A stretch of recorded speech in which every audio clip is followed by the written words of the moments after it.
¿Cómo están? Bienvenidos a un nuevo programa de Apuesta Nacional. Lo demás no me importa nada. Una coproducción del Centro de Estudios en Políticas de Estado y Sociedad y la Radio Pública. Como ya sabrán, durante el mes de enero vamos a estar repasando las principales entrevistas realizadas a lo largo del año por el equipo del CEPES. En esta oportunidad vamos a hablar de arte y política. Para ello tuvimos la posibilidad de reflexionar sobre el arte y la cultura de la mano del sociólogo y director de la Biblioteca Nacional, Horacio González, y el artista plástico Daniel Santoro. Horacio González también se refirió a los candidatos en las elecciones 2015 y la continuidad del proyecto nacional. El arte, por ejemplo, sometido a la política es penoso de por sí, ¿no? Siempre hay ejemplos en la historia de la humanidad muy terribles, como puede ser el realismo socialista, por ejemplo, claro, ¿no? Digamos, ese es como un emblema del uso político de las imágenes, que terminan teniendo esa lógica, o sea, la lógica de un lenguaje simbólico, o sea, lo político determinando al arte. En general el arte no puede ser determinado por nada, tiene una posición, el arte siempre tiene la posición del reclamo, o sea, el arte en todo caso reclama a la política, pero el camino inverso es imposible. O sea, la política reclamando al arte es una posición imposible, sería como una especie de la posición del arte o del artista, siempre la posición histérica, digamos, la del reclamador, la que reclama al amo, que sería la política. Y lo inverso, si sucede lo inverso, se produce la catástrofe, digamos, ¿no? O sea, hay un choque de histerias que sería imposible. Hay muchos ejemplos que podríamos dar, ¿no? Pero siempre pasa eso, siempre que se quiere instrumentar el arte para un uso político, lo que yo hago incluso también siempre se intenta por ahí, ¿viste? Se cree que sirve para algo, pero en general siempre están desactivados. Mis pinturas siempre tienen un lugar que yo lo hago inconscientemente por ahí, ¿no? Pero siempre queda desactivado para el uso político. Siempre hay una especie de perversión interna, hay algo ahí que no funciona, que no termina de cerrar, entonces que termina siendo cuestionador de lo mismo que parece lo que parece celebratorio termina siendo condenador de algo.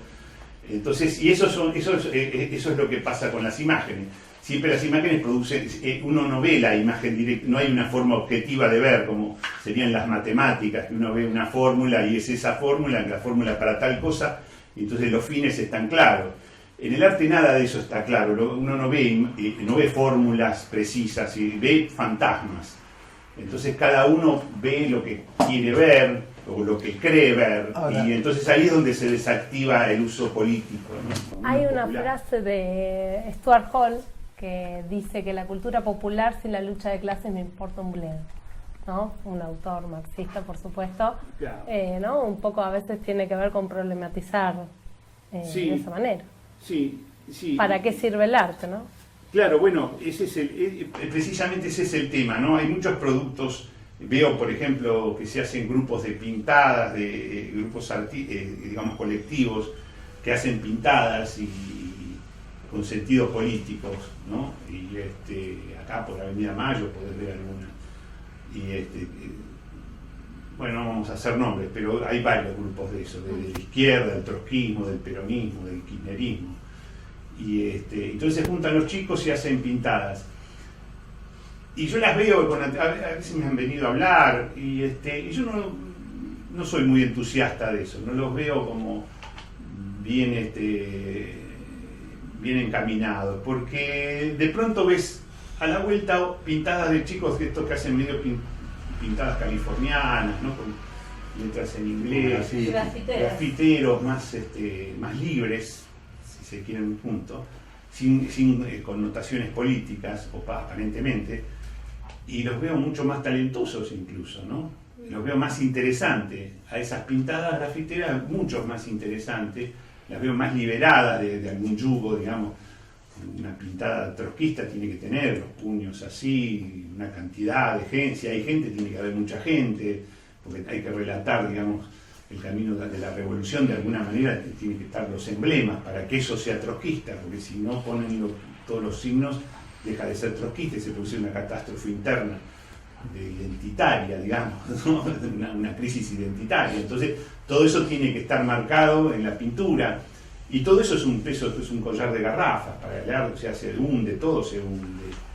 Y los grafiteros están a flote porque no tienen ningún problema, se dedican a hacer lo que se canta el culo, que sería lo más indicado, primero hacer lo que se le canta el culo, y después, si eso aparte tiene un peso político, bueno, mejor, pero primero está el culo de uno, ¿no? antes que la mente. El arte pasa más por el culo que por la cabeza a veces, ¿no?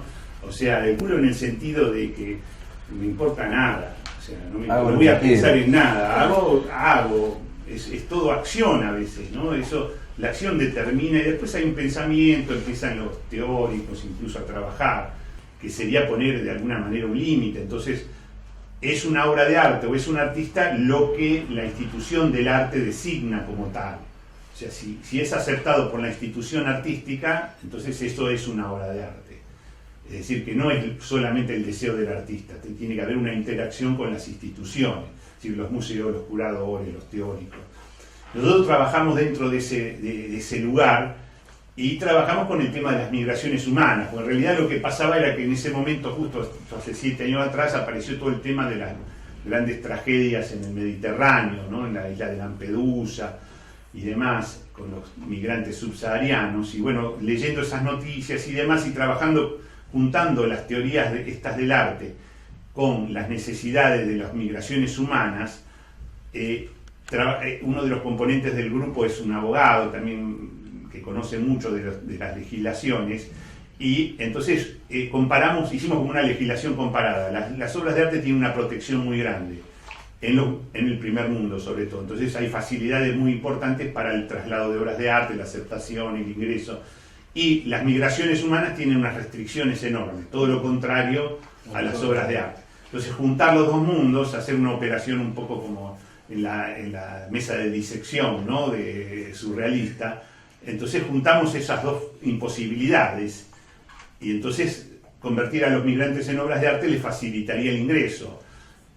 Esta operación Duchampiana la llevamos adelante a lo largo de la película. La película es una película porque en realidad es una gran opción artística que no se puede relatar de otra manera.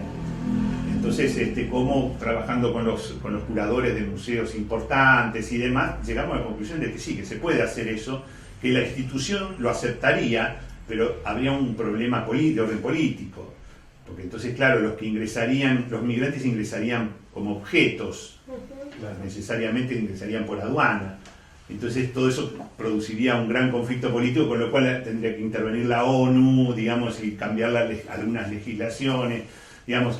Esa sería como una especie de paradoja o de meter el dedo en la llaga a los límites del arte político, digamos. El arte político funciona como tal y quiere ser muy emancipador y demás, pero en los límites de la institución. Hay una escena muy importante que hablamos con un curador del Whitney, y el tipo dice, sí, acepta todo, porque todo es muy cool, ¿viste? Si todo se acepta, hay libertad total en el arte, como diría Trotsky, toda libertad en el arte, todo bárbaro. Pero nos pregunta el tipo, ¿de cuánta gente estamos hablando? Entonces, claro, nosotros empezamos a hacer un crucero con un itinerario permanente, digamos, de traslado de personas, y entonces le decimos, bueno, el puerto de Los Ángeles en el primer año serían 120.000. Entonces el tipo se horroriza y dice, bueno, no, 15 o 20 puede ser, pero 120.000 no, es too much, ¿viste? Y entonces esa sería la impostura, porque está bien, la teoría del arte sostiene 15 o 20, o sea, y 120.000 no se entiende la cifra, cuál es el límite es político. Claro. Entonces ahí es donde se cruzan los mundos y irremediablemente gana la política, digamos, siempre la política determina el arte, toda una fantasía, que hay una libertad en el arte. Hay una libertad en el arte si vos te dedicas para el arte mismo y en los códigos del arte. Ahora, si te salís del mundo del arte, no hay ninguna libertad en el arte, digamos. Los límites los pone la política. Es un momento muy asambleístico la vida universitaria. La política nacional también lo es, pero a través de los medios, que tienen una lógica de uso de la palabra muy acotada, en el espacio, en el tiempo y en el modo de comprensión. Los medios regulan el modo de comprensión. En Carta Abierta va cada loco con su tema, pero para no decirlo de una manera tan arriesgada, digamos, cada uno viene con su formación profesional, su pasado político, por lo tanto hay en Carta Abierta una lengua nacional popular vinculada a una lengua de izquierda, entremezcladas. A veces el que viene de la tradición nacional popular hace más de izquierda que los que vienen de la izquierda. Cada uno carga con su culpa. El que viene de la tradición nacional popular carga con la culpa juvenil de no haber estado suficientemente a la izquierda. Y el que es de izquierda quizás carga con más culpa porque está apoyando un gobierno que tiene una explícita denominación nacional y popular, pero son ambas culpas entrelazadas, hacen un pensamiento interesante, que ya nos conocemos todos. Eso significa también algo que implica rasgos para cualquier grupo político que hay que analizar. Un grupo se compone de expectativas ya consumada respecto a los estilos de oratoria, el conjunto de ideas que se exponen, el que hace el papel del economista, el que hace el papel del politólogo. Todas las lenguas, cuando acaban de ser previsibles, los grupos comienzan a gritarse. No es la situación actual de Carta Abierta porque se está en un periodo de algún modo angustiante también. Digamos, ningún grupo se disuelve en un periodo de angustia si es que la angustia inspira nuevas reflexiones. Nació en un momento de angustia social y política y hoy, aunque de otra manera también lo es, porque es un horizonte complicado, quizás nunca deje de serlo en Argentina. Esto intenta ser denominado Proyecto Nacional Popular, modelo,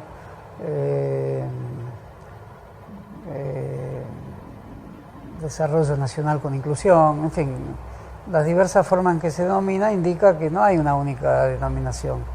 Si se dice proyecto nacional y popular, evidentemente es una forma de aludir al peronismo, no de manera tangencial, sino como uno de los afluentes, necesariamente el principal, pero uno de los afluentes. Esa es una novedad importante porque el kirchnerismo son afluentes. El peronismo es, al mismo tiempo, el afluente fundamental, es también un afluente que está en discusión sobre su propia identidad, como siempre lo estuvo, y ahora más, porque el kirchnerismo forma parte del kirchnerismo, tanto como el kirchnerismo forma parte del peronismo, de modo que en esa intersección se encuentran puntos comunes y puntos de dispersión también. Se nota en todos los discursos de la presidenta y de cualquiera de nosotros, incluso de los peronistas más ortodoxos. E incluso siempre salen, diría un poco mal parados, los que presuponen que pueden oponer peronismo y kirchnerismo. Están indisolublemente unidos por su diferencia. Emplearía esa fórmula paradojal. Otras fórmulas de desarrollo nacional con inclusión al proyecto son alusiones que no están mal, porque alguna identidad hay que tener, pero están todas bajo sometidas a la lupa de la interpretación. El desarrollo con inclusión son fórmulas más politológicas. El Proyecto Nacional y Popular es una forma nostálgica y amplia de hablar del peronismo. Modelo argentino es más desarrollista, en fin. Hay un elemento desarrollista en el gobierno sin duda y un elemento de justicia social que siempre convivieron desde el irigoyenismo en adelante, digamos, acentuándose más uno u otro. Si se acentúa más la idea de producción nacional, hay un sesgo desarrollista evidente. Si se acentúa más los derechos humanos o lo que se llama inclusión social, que es un nombre que quizá habría que perfeccionar un poco, aunque se entiende muy bien lo que quiere decir, aparece un gobierno de sensibilidad social muy fuerte que no produce ninguna medida económica que no atienda a los intereses de las personas que están en situaciones más carenciadas o más perjudicadas por los fuertes años anteriores pasados. Dicho esto, me parece que es más adecuado decir que hay en el kirchnerismo una beta reparatoria muy grande, y esa beta necesariamente tiene índole moral, de una moral que no es algo de la índole del moralismo, sino que es de la índole de la movilización colectiva, ¿no? Es decir, de aquellos que encuentran en la reparación de una injusticia pasada y presente el motivo para congregarse. El kirchnerismo es una suma de posibilidades, tanto como de dificultades, hoy porque no está en un mundo que lo recibe con atenciones, cortesía y reglas de etiqueta, está en un mundo de un debate profundísimo. Sabatella dice algo por televisión y con el mismo alcance o superior, Clarín responde a la semana. Los argumentos son duros de parte a parte, de modo que el kirchnerismo obliga a elegir. Y esa obligación, más que obligación, digamos, la fórmula de la elección en la Argentina nos hace ser quien somos. En el mundo de la elección de quién se es en política, creo que finalmente logramos adquirir una identidad que es una identidad historizada. Y en ese sentido el kirchnerismo es el máximo movimiento capaz de hacer esa proposición en relación a que la libertad es una forma de elección personal y colectiva, ¿no? Por eso los que se quejan de que el país hay una quiebra, una brecha, por supuesto que la hay. Sería bueno discutir si una brecha tiene sentido o no. Si no, habría que rever hoy a que llamamos periodismo militante, ¿no? Yo creo que no hay que perder cierto umbral de objetividad, que hay que reconstruirlo, porque hoy en la Argentina se ha perdido por muchas razones. Creo que todos tuvimos que reaccionar frente a los que se decían dueños de la objetividad periodística, del periodismo de investigación, que es una derivación de los grandes inventos de los años 60, pero volcados a la empresa periodística. Por eso el periodismo de investigación fue Telenoche Investiga, y después es La Nata, sé que es un programa de vodevil, donde hay periodismo de investigación, pero lo hacen, es una fusión del Maipo, de las vedetes del Maipo. Nada de esto que digo, nada contra el Maipo y contra las vedetes. O sea, pero es la mezcla de géneros de esa índole, es la mezcla del género del Maipo, de la revista, que es un género que en su momento fue muy destacado en Argentina, de la revista entendida como la coreografía que se produce con las vedettes, tomada del Folies Bergère y de la Francia del siglo XIX, de lo que pintó Toulouse-Lautrec.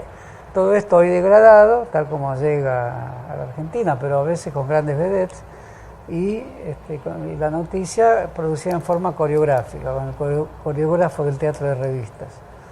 O sea, no es una revista, sino el teatro de revistas. Y en ese sentido son cuadros muy degradantes, pero degradantes hacia sí mismos también. Por ejemplo, la imitación de la presidenta. Es una imitación degradante hacia la propia actriz que la hace, más allá de que degrada a la presidenta. Y creo que afecta más a quien la hace que a la propia presidenta, aunque afecta, sin duda, porque lo ven muchas personas y hay un peso ontológico en el público. El público tiene una ontología no sabida, es una forma de ser colectivo, aunque fugaz. Entonces, me parece que el periodismo militante tiene que reconstruir una objetividad, que eso pasa por ensayar nuevas formas de lenguaje, a qué seguimos llamando periodismo de investigación, cómo se investiga, cómo no abusar de los umbrales de la vida privada, cómo no hacer de la investigación un juicio previo. Bien, hasta aquí llegamos. Nos vamos a reencontrar la semana próxima con un nuevo programa especial de Apuesta Nacional, Lo demás no importa nada, una coproducción del Centro de Estudios en Políticas de Estado y Sociedad y la Radio Pública. Hasta entonces.